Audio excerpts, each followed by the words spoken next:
तालिबान अफगानिस्तान में अपना साम्राज्य स्थापित करने के लिए पिछले कई दशकों से आतंक फैला रहा है।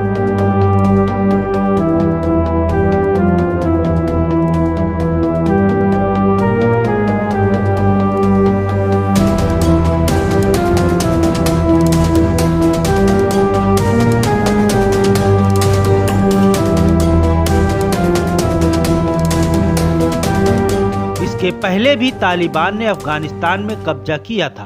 तब अमेरिका ने तालिबान को अफगानिस्तान से बाहर करने के लिए उस पर पहली बार 7 अक्टूबर 2001 को हमला बोला था, जिसमें कहीं न कहीं पंजशीर ने अमेरिका का पूरा साथ दिया था, क्योंकि पंजशीर तब भी आज़ाद था और आज भी आज़ादी की लड़ाई लड़ रहा है।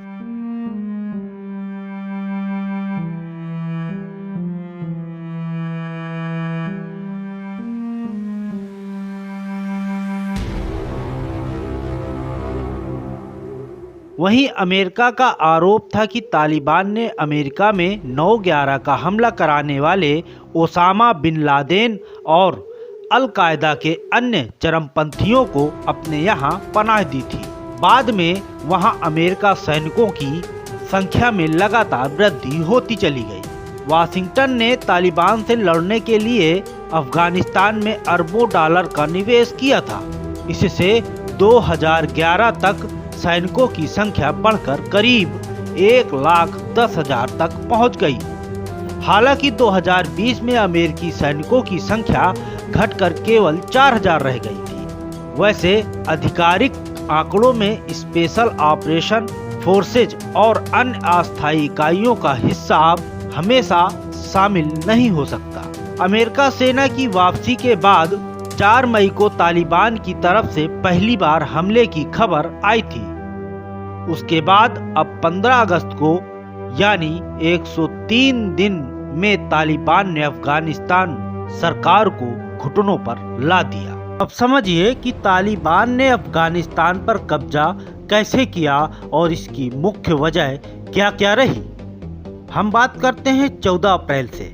यही वह दिन था जब अमेरिका के राष्ट्रपति जो बाइडेन ने ऐलान किया कि वह अफगानिस्तान से अपने सैनिकों को वापस बुला लेगा। बताया गया था कि 1 मई से 11 सितंबर के बीच सैनिकों की पूरी तरह से वापसी हो जाएगी। बता दें, इससे पहले तालिबान और अमेरिका के बीच हुई शांति वार्ता में 1 मई की तारीख तय हुई थी, जिसे बाइडेन ने आगे बढ़ाया था। 1 मई से अमेरिका के सैनिकों की वापसी शुरू होते ही तालिबान हरकत में आ गया।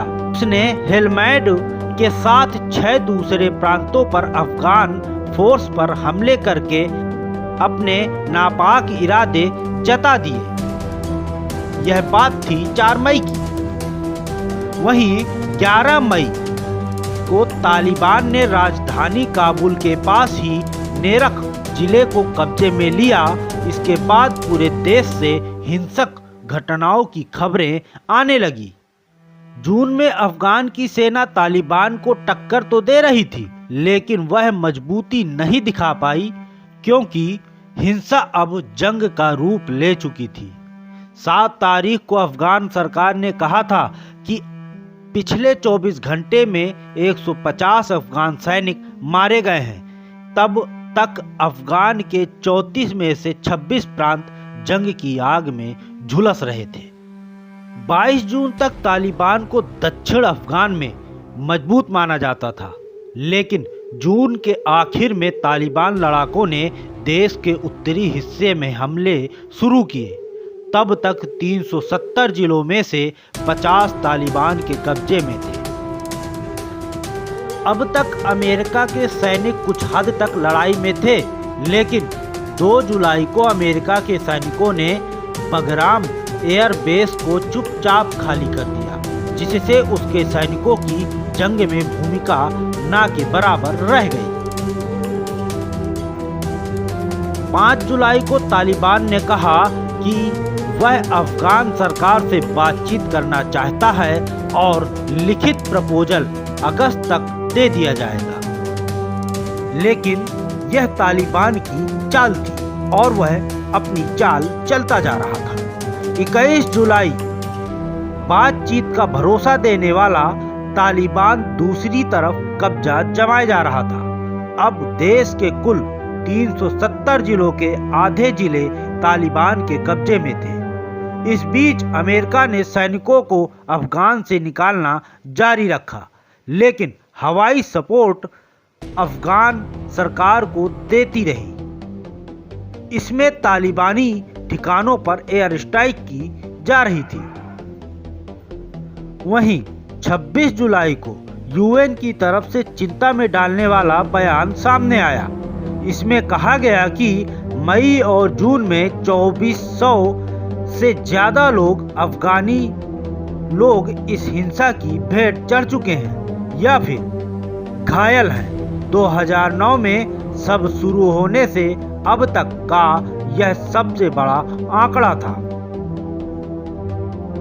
बात करें 6 अगस्त की।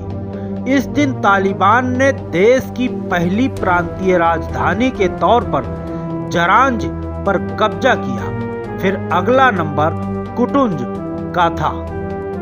13 अगस्त को तालिबान ने एक ही दिन में 4 प्रांतीय राजधानियों पर कब्जा जमाया। इसमें कंधार, हेरात भी शामिल थे। हेरात में कब्जे के बाद तालिबान ने मोहम्मद इस्माइल खान को बंदी भी बना लिया था। वह पूर्व कमांडर थे और तालिबान के खिलाफ लड़ाई में आगे रहते थे। 14 अगस्त को तालिबान ने उत्तर के शहर मजार शरीफ लोगार प्रांत की राजधानी पुल ए आलाम पर कब्जा कर लिया। फिर आतंकी संगठन ने पूर्व का जलालाबाद शहर कब्जा कर लिया और काबुल को घेर लिया। कल ही अफगानिस्तान के राष्ट्रपति अशरफ गनी ने कहा था कि वह स्थानीय और अंतर्राष्ट्रीय पार्टनर्स से बात कर रहे हैं कि आगे क्या कदम उठाए जाएं।